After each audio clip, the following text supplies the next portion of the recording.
Assalamualaikum warahmatullahi wabarakatuh. Salam sehat, salam sejahtera bagi kita semua. Perkenalkan, nama saya Tony Elva Imaniar. Pada siang hari ini, saya akan menyajikan materi tentang pemeriksaan diagnostik ekstremitas bawah dan luka. Di sini saya akan melakukan kontrak waktu lebih kurang 10 menit untuk menyajikan secara singkat yang akan dibagi menjadi dua bagian. Yang pertama saya akan menyajikan teori secara garis besar. Yang kedua saya akan melakukan praktek untuk melakukan pengkajian ekstremitas bawah. Yang diharapkan dari pertemuan ini, dari seminar ini, rekan-rekan perawat semua bisa melakukan pemeriksaan fisik dan mendapat gambaran pemeriksaan fisik yang tepat untuk menentukan seberapa berat luka yang akan kita tangani, termasuk resiko ringan, resiko sedang, atau resiko berat. Untuk mempersingkat waktu, kita masuk ke materi, yaitu materi pertama, pemeriksaan diagnostik ekstremitas bawah. Kenapa itu sangat penting? Karena bagian ekstremitas adalah bagian yang sangat berisiko tinggi untuk terjadinya luka. Karena pertama, ekstremitas itu di bagian bawah, luka tungkai, di bagian tungkai yang dimana bagian tersebut akan lebih besar mengalami luka tekan, atau bagian tersebut bagian perifer yang dimana akan berisiko besar terjadinya sumbatan jika ada aliran darah yang tidak lancar. Luka ekstremitas bawah dibagi menjadi 4. Ya, yang pertama adalah luka diabetik penyebabnya, yang kedua penyebabnya dari arterial, yang ketiga dari vena, atau malah jadi dari gabungan keduanya, yaitu luka vena atau arterial. Sebelum melakukan pemeriksaan lebih lanjut, sebaiknya kita harus tahu dulu tentang riwayat kesehatan pasien. Kenapa? Karena di sini akan menjadi daya dukung untuk menentukan seberapa berisiko besar terjadinya sumbatan di pembuluh darah bagian kaki. Misalnya penyakit-penyakit vaskuler perifer seperti jantung, stroke, hipertensi, diabetes, trauma, atau adanya imobilisasi yang lama, kegemukan, atau malah pasien atau klien hobi merokok. Di pemeriksaan tungkai secara klinis ada 3 faktor yang harus dicakup di pemeriksaan tungkai tersebut. Yang pertama adalah palpasi nadi untuk mencari tanda-tanda hipertensi vena. Yang kedua, ada tidaknya mobilitas terbatas yang bisa menjadi penyebab terjadinya luka. Yang ketiga adalah pergelangan kaki atau lingkar betis kedua kaki yang mengidentifikasikan tingkat keparahan dari edema. Yang selanjutnya adalah langsung ke pokok materi pemeriksaan fisik kaki. Di sini nanti akan ada 3 materi, yaitu pemeriksaan sensasi atau sensori. Yang kedua,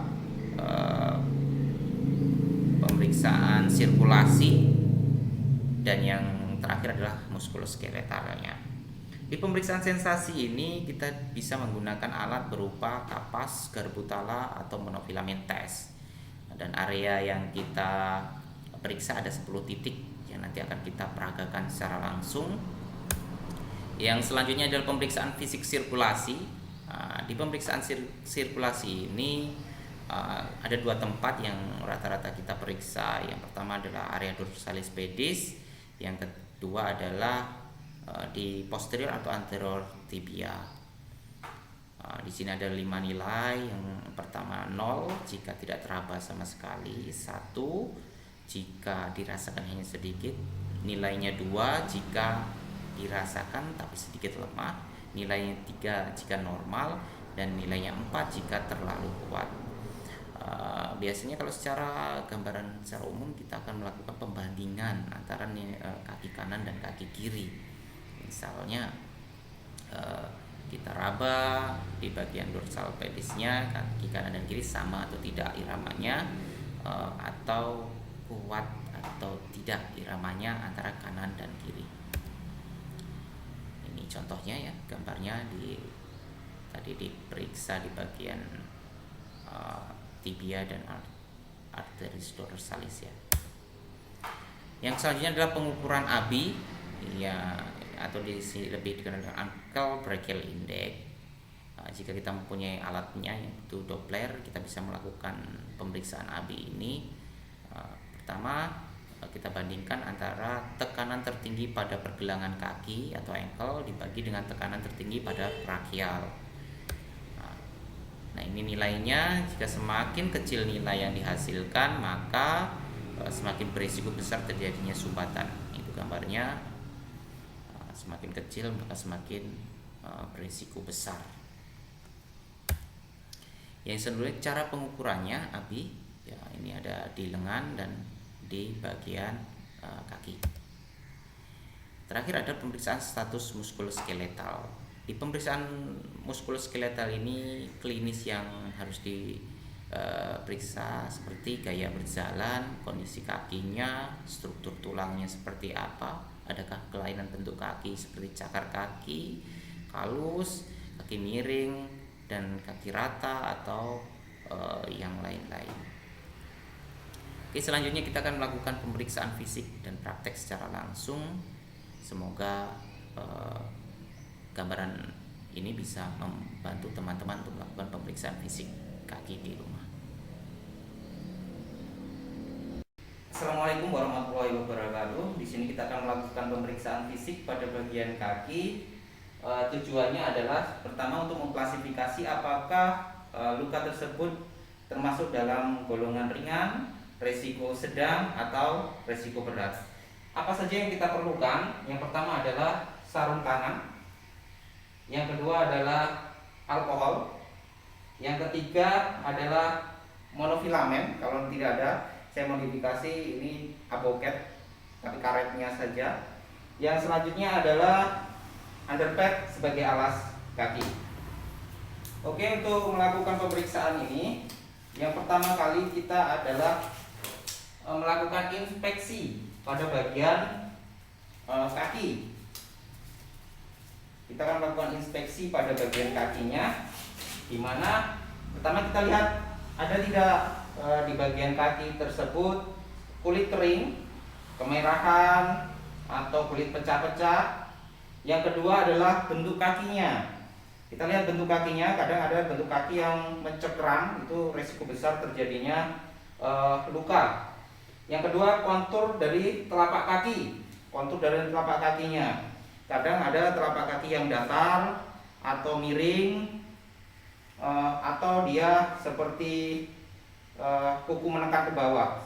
Seperti menekan ke bawah itu berisiko besar terjadinya luka tekan. Yang ketiga, keempat adalah area tonjolan. Di area tonjolan ini akan terjadi sering luka tekan. Misalnya pasien itu bed rest total atau tirah baring lama, bagian bawah sini dan bagian tonjolan-tonjolan tulang. Yang selanjutnya adalah integritas kukunya. Di bagian kuku ini yang paling sering adalah kuku tebal atau bagian dari ujung kuku itu menusuk ke bagian dalam yang sering mengakibatkan luka. Setelah dari inspeksi, kita berlanjut ke bagian palpasi. Di bagian palpasi ini yang pertama adalah kita lihat CRT-nya dari kedua kaki. Ketika kita tekan, apakah kembali CRT-nya ini sama atau tidak, itu untuk melihat sirkulasi darahnya. Yang kedua, akralnya kita lihat apakah akral tersebut hangat atau tidak, atau akral tersebut terjadi odem atau tidak di kedua kakinya. Kita lihat antara kedua kaki, kita bandingkan. Yang selanjutnya adalah denyut nadi dorsalis pedisnya. Kita raba, kita lihat di dorsalis pedisnya antara kanan dan kiri ini sama atau tidak.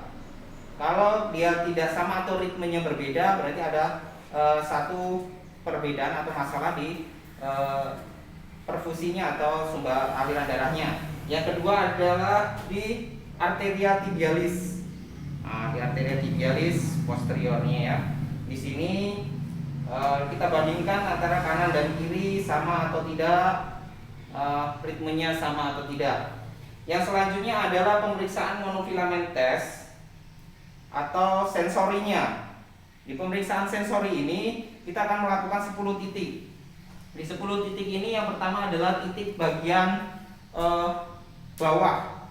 Di bagian bawah ini kita rasakan, kita tanyakan kepada pasien dia terasa atau tidak. Yang kedua adalah dua titik, titik kedua dan ketiga itu di bagian tengah. Di bagian tengah. Titik yang ke 4, 5 dan 6 itu di bagian tonjolan kaki, di bagian bawah pangkal dari jari. Titik ke 7, 8 dan 9 adalah ujung kelingking, bagian tengah jari dan bagian ibu jarinya. Dan sedangkan yang titik ke 10 adalah di bagian dorsalis pedisnya. Kita tekan. Jika pasien tidak mengalami tidak merasakan, berarti ada masalah di bagian kaki atau aliran darahnya. Apa kesimpulan dari pemeriksaan tadi? Dari palpasi, dari inspeksi, dan dari pemeriksaan monofilamen test adalah kita bisa menyimpulkan apakah pasien tersebut termasuk pasien dengan luka dengan resiko ringan, sedang, atau berat. Yang pertama ringan jika dari pemeriksaan tadi tidak diketemukan sama sekali kelainan. Sedangkan resiko sedang jika ditemukan satu saja kelainan dari pemeriksaan 3 tadi. Yang selanjutnya adalah resiko berat jika ditemukan 2 kelainan atau lebih, atau pernah mengalami amputasi, atau pernah mengalami penyakit lupus diabetikum. Terima kasih. Saya Tony Elva Imaniar, Esker. Demikian penyajian saya, dan saya akhiri wabillahi taufiq wal hidayah. Wassalamualaikum warahmatullahi wabarakatuh.